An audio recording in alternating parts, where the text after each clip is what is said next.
তাকে যদি কেউ অ্যাম্বুলেন্স লাগে রোগী নিয়ে কোনো জায়গায় যাইতে হইলে গুয়াহাটি শিলং নিরগিমস হসপিটাল কিংবা গুয়াহাটি যে কোনো জায়গা কিংবা ভারতবর্ষের যে কোনো জায়গা কিংবা ভারতের বাইরে নেপাল এগুলো জায়গায় যাইতে হইলে যদি অ্যাম্বুলেন্স লাগে আপনারা যোগাযোগ করতে পারেন।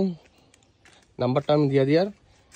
অ্যাম্বুলেন্সে যা যা সুবিধা লাগে সব কিছু আছে, এসি, পেশেন্টের সিট, অক্সিজেন সার্ভিস এবং এটা একটা এসি গাড়ি ইকো অ্যাম্বুলেন্স।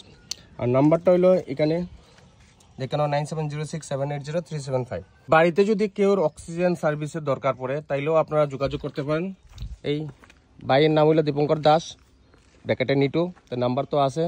আর অ্যাম্বুলেন্স লাগুক কিংবা অক্সিজেন লাগুক যে কোনো ধরনের এই অ্যাম্বুলেন্সের ব্যাপারে কিছু লাগলে আপনারা কল করতে পারেন। তো এখানে থাকে এটা শিলচর মেডিকেল কলেজে, আইডি চালায় আমার ভাই ওই তো ওই তার নাম্বারই যেটা দিছি। তো এই কারণে কোনো অসুবিধা নেই, যে কোনো জায়গায় যেতে হলে অ্যাম্বুলেন্স লাগলে যোগাযোগ করতে পারো শিলচর থেকে যে কোনো জায়গা ভারতবর্ষের। আর যদি মেডিকেল ম্যান লাগে, অক্সিজেন যে কোনো কিছু লাগে তো কোনো অসুবিধা নেই, আপনারা যোগাযোগ করতে পারেন এই দেওয়ার নাম্বারে। আপনার যে কোনো সময় যে কোনো জায়গায় পৌঁছে যাবো, কোনো অসুবিধা নেই।